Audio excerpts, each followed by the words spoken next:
Alors bonjour tout le monde, je vais vous faire une petite vidéo de preview des deux derniers cubes de Moyu qui m'a envoyé, qui sont le MF3RS que j'ai reçu en stickerless et le Yann 3 que j'ai reçu en primary. C'est un peu comme un blanc, un chouïa, c'est un peu plus clair. Mais globalement c'est un peu comme un blanc. Je vais commencer par le MF3RS. Au niveau de la vitesse, c'est un cube qui va très vite. Il va un chouïa plus vite que d'autres cubes auxquels je suis habitué, donc par exemple mon Tanglong.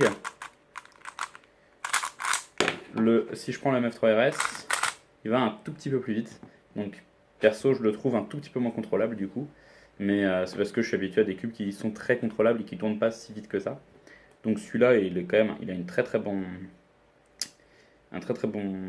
contrôle, très bonne vitesse. Il n'y a pas de souci. Au niveau du corner cutting, il est excellent. De toute façon, tous les cubes aujourd'hui sont excellents en corner cutting, ils ont tous quasiment le même. Il bloque un petit peu de temps en temps quand même. Tout à l'heure, j'ai réussi à faire un. Bon, j'arrive pas là. Tout à l'heure, j'ai réussi à faire un blocage, donc un peu comme ça là. Enfin, en gros, j'étais comme ça et je pouvais vraiment plus rien faire. Voilà, c'était un peu comme ça. Bon, là, j'aide un petit peu avec mon doigt qui bloque. Mais ce genre de blocage est un peu embêtant parce que ça force à s'arrêter au milieu d'un algo si ça arrive. Mais ça, c'est un blocage que j'ai parce que je suis très très bourrin avec mes cubes finalement, donc c'est pas un problème. Au niveau des pops, ce cube ne peut pas popper. C'est quasiment impossible de le démonter. Là, j'arrive à peine, je vais pas forcer parce que c'est un petit peu petit à l'intérieur. C'est vraiment les arêtes sont minuscules, donc j'ai pas trop envie de forcer à le faire popper. Et au niveau du corner cutting, du corner twist, c'est pareil. Alors, on voit déjà sur le côté, je galère un peu. Alors là, c'est même pas la peine. Quand il n'est pas sur le côté, ici, c'est pas la peine. Donc, ce qui fait qu'en solve, globalement, il ne devrait pas corner twister. Normalement, ça devrait aller. Si jamais vous avez l'habitude si jamais vous faites de temps en temps des corner twists, ça peut être une solution pour arrêter d'en faire. Globalement, l'énorme avantage de ce cube, en fait, c'est qu'il est pas cher du tout. Il est aux alentours de 4-5 $.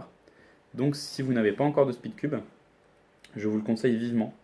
Parce que comme ça, vous n'avez pas besoin de choisir parmi tous les bons cubes qui existent aujourd'hui, que ce soit les Moyu, les Kigi, Yushin, Dayan, bref, Gans, tous ces excellents cubes. Le problème, c'est qu'ils sont tous entre 10 et 15 $ pour les moins chers. Et finalement, ça fait un petit peu cher pour un cube qu'on n'est pas sûr de vraiment aimer à la fin. Alors que ça, bah, vous êtes normalement, si vous n'êtes pas encore à 12 secondes, vous n'avez pas de raison de ne pas l'aimer. Donc, si c'est pour un premier cube, c'est vraiment un excellent choix parce qu'il n'est pas cher du tout. Maintenant, je vais pouvoir passer au Yann 3, qui est le deuxième cube donc, que m'a envoyé Moyu, qui a un prix un peu plus standard par rapport au cube de base. Donc aux alentours entre 10 et 15 $, c'est un prix un peu standard.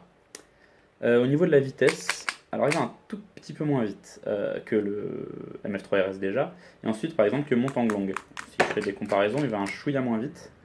Et alors ça vient aussi, enfin, c'est un petit peu lié au fait qu'il a un bruit aussi un peu particulier.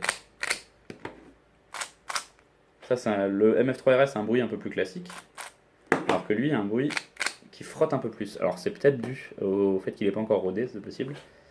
Et donc comme il frotte un peu, ben, il y va un petit peu plus lentement. Donc moi je trouve ça parfait parce que je trouve ça beaucoup plus contrôlable. On va pas avoir de soucis de je voulais faire U', mais en fait ça fait U2. Ce qui peut arriver sur des cubes qui tournent très vite. Par exemple sur le Goguan, moi je me souviens que j'avais eu ce genre de problème. Mais donc je le trouve très très contrôlable. Il va vite, même s'il va un chouïa moins vite que mon ancien Tanglong. Il va quand même à une vitesse tout à fait correcte. Hein. Il n'y a pas de souci.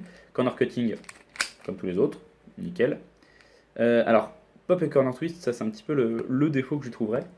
Au niveau des pop, j'en ai jamais eu, mais pareil, c'est assez compliqué parce que on revient sur un design un peu à l'ancienne, un peu comme s'il y avait sur les Anchi ou les Gyong améliorés avec une grosse torpédo au milieu et deux petits. Alors là, j'ai très très fine, hein.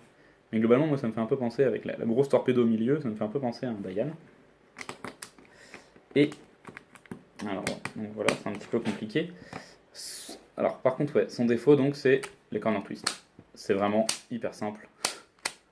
C'est vraiment très très très très simple de faire un corner twist. Et quand je fais des AVG, ça m'arrivait une fois sur peut-être 50 cubes de corner twister soit au mélange, souvent au mélange, soit en résolution. Ça m'arrivait plus souvent en mélange qu'en résolution. Mais on s'en rend compte quand on le fait. C'est pas le corner twist qui arrive sans qu'on s'en rende compte. Là, il n'y a aucun doute sur le fait qu'on vient d'en faire un. Parce que ça fait un bruit quand même particulier et on le sent, on le sent au niveau du doigt que la pièce n'a pas tourné dans le bon sens. Mais j'en ai quand même fait mon main parce que donc j'ai fait une première AVG sans le restickeriser. Ceux qui m'ont déjà vu en compète savent peut-être que je cube avec du rose, principal, enfin c'est la majeure différence. Et aussi le color scheme de Moyu, c'est un color scheme qui est très flashy, avec du bleu très clair, du vert très clair. Moi j'aime pas trop, moi je préfère justement avoir le rose qui est ultra vif et ensuite les autres couleurs qui sont plus foncées. Bon après ça c'est des préférences. Donc je l'ai fait sans restickeriser, ce qui un petit peu du coup me dérange un petit peu et me fait un petit peu perdre du temps. Et j'ai fait 8,75 AVG50 sur une AVG50 que j'ai lancée et que j'ai commencé, que j'ai terminé, point. J'ai pas arrêté au milieu pour la reprendre au début comme je fais très souvent. Là, j'ai vraiment fait après peut-être 3-4 jours à jouer un peu avec, à faire 2-3 algos, machin, à faire 2-3 solves, sans forcément chronométrer. J'ai fait, allez, je me pose, je fais une AVG50, je l'ai faite d'une traite, et je fais 8,76.